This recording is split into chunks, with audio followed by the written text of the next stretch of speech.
Hi friends, is sorry cinema bus அப்டேட்டில் ஒரு சூப்பர்பான ஒரு அப்டேட்டோட வந்திருக்குங்க. நிறைய பேர் என்கிட்ட கேட்டுங்கிறது, பூஜா ஹெச் வந்து கூலி படத்தில் ஒரு ஐட்டம் சாங் பண்ணியிருக்கிறதா சொல்கிறாங்க. சன் பிக்சர்ஸ் அதை கன்ஃபார்ம் பண்ணிட்டாங்க. அது என்ன மாதிரி பாடலாக இருக்க போகுது, ஃப்ளாஷ்பேக்கில் வரக்கூடிய காட்சிகளாக இருக்குமா, இல்லை ப்ரெசென்ட்டில் இருக்கிற போதாக இருக்குமா, ரஜினி சார் கூட ஆடுவாரா, இல்லை காவலா சாங் மாதிரி ஜஸ்ட் 2 செட் போட்டு போயிடுவாரா, ஸோ ரஜினி சார் எப்படி அதில் பர்ஃபார்ம் பண்ண போகிறா, அதை பற்றி கொஞ்சம் சொல்லுங்கள் சொல்லிட்டு கேட்டுருந்தீங்க. நம்மளும் நம்ம சைடில் விசாரித்து பார்க்கும்போது அந்த பாடல் வந்து ப்ரெசென்ட்டில் இருக்கிற மாதிரி தான் இருக்கும் அப்படின்ற மாதிரி சொல்கிறாங்க. வெயிட் பண்ணி தான் பார்க்கணும். அது ப்ரெசென்ட்டில் இருக்குமா பாஸ்டில் இருக்குமான்றதை தாண்டி ரஜினி சார் என்ன பண்ண போகிறாரு அந்த பாடலில், அதுதான் எல்லாருமே கேட்குற கேள்வி. ஸோ கண்டிப்பாக ரஜினி சாருக்கு அந்த பாடலில் ஒரு ஸ்டெப்ஸ் இருக்குது. ஆனால் அது காவலா சாங் மாரி வரப்போதா, இல்லை பாட்டு ஃபுல்லாக ஆட போகிறாரான்றதெல்லாம் அது எடிட் பண்ணும்போது தான் அவங்களுக்கே தெரியும்.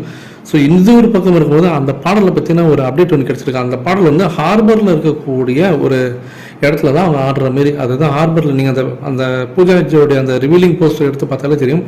அவங்க டான்ஸ் ஆடுற மாதிரி நிற்பாங்க. பின்னாடி பார்த்தீங்கன்னாக்கா ஒரு யூனிஃபார்ம் போட்ட ஒர்க்கர்ஸ் மாதிரி நிற்பாங்க. அது யாருன்னு பார்த்தாங்க அந்த ஹார்பரில் ஒர்க் பண்ணக்கூடிய ஸ்டாஃப்ஸ்.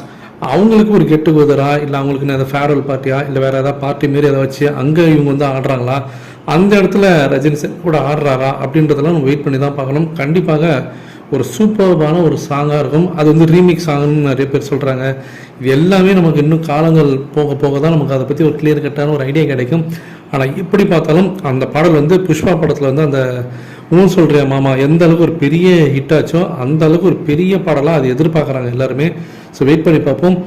அடுத்தது முக்கியமான விஷயம், லோகேஷ் கனகராஜோடைய அந்த ஒர்க்ஸ் எல்லாம் பார்த்து சன் பிக்சர்ஸ் ரொம்பவே ஹாப்பியாக இருக்காங்க. அவுட்புட்லாம் பார்க்கும்போது அவ்வளோ பிரம்மாண்டமாக பட்டம் வந்து ஒரு ஹை ஸ்டாண்டர்ட் குவாலிட்டியில் வந்துருக்கிறது அவங்களுக்கு ரொம்பவே திருப்தியாக இருந்திருக்கு. அதை கூட்டு உடனே நெல்சனை கூட்டு காட்டியிருக்காங்க. பாருங்கள் எந்த அளவுக்கு ஒரு பிரம்மாண்டமாக ஒரு படத்தை எடுத்திருக்காரு, வேறு லெவலில் இருக்குது. இந்த படத்தை நாங்கள் பெருசாக ப்ரொமோஷன் பண்ண போகிறோம். ஸோ படம் தாறுமாறாக வந்திருக்குன்றது நம்ம சொல்லி தெரிய வேண்டியதில்லை. சமீபத்தில் சந்தீப் கிருஷ்ணா அவர்களே பார்த்தீங்கன்னா பேட்டியில் சொல்லியிருந்தாரு, ஓப்பனாகவே இந்த ப்ரெஸ் மீட்டில் சொல்லியிருந்தார், நான் படத்தை ஒரு 45 நிமிஷம் படம் பார்த்துட்டேன், படம் கண்டிப்பாக 1000 கோடி அடிக்கின்றது ஓப்பனாக சொல்லிட்டாரு. அவர் இத்தனைக்கும் இந்த படத்தில் நடிக்கலை. அப்படி இருக்கும்போது அவரே வந்து ஒரு வெளியாலே வந்து பார்த்துட்டு அந்த படம் 1000 கோடி அடிக்கணும் ஓப்பனாக சொல்கிறேன்னா வேறு லெவலில் படம் பிரம்மாண்டமாக இருக்குன்றதுல யாருக்கும் எந்த டவுட் இல்லை.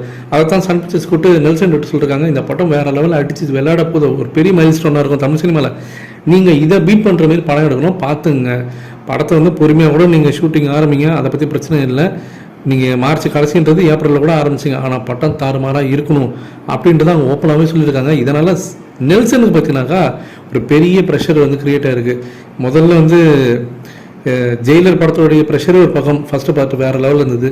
இப்போ செகண்ட் பார்ட் எப்படி எடுக்க போகிறான்னு சொல்லிட்டு நம்ம எல்லாம் எதிர்பார்க்கணும். இப்போ கூலி படம் எந்த அளவுக்கு ஒரு ரெக்கார்ட் செட் பண்ணி வைக்க போதும் அதை பிரேக் பண்ணி ஆகணும் அப்படின்ற ஒரு பெரிய ஒரு ஹியூஜ் அந்த ஒரு பொறுப்பு அவருக்கு இருக்குது. அது சன் பிக்சர்ஸ் அவருக்கு வந்து உணர்த்திருக்காங்க அப்படின்றதான் லேட்டஸ்டான அப்டேட். இதை பற்றி உங்களுடைய கருத்துக்கள் என்ன அப்படின்றது கீழே சொல்லுங்கள் ஃப்ரெண்ட்ஸ்.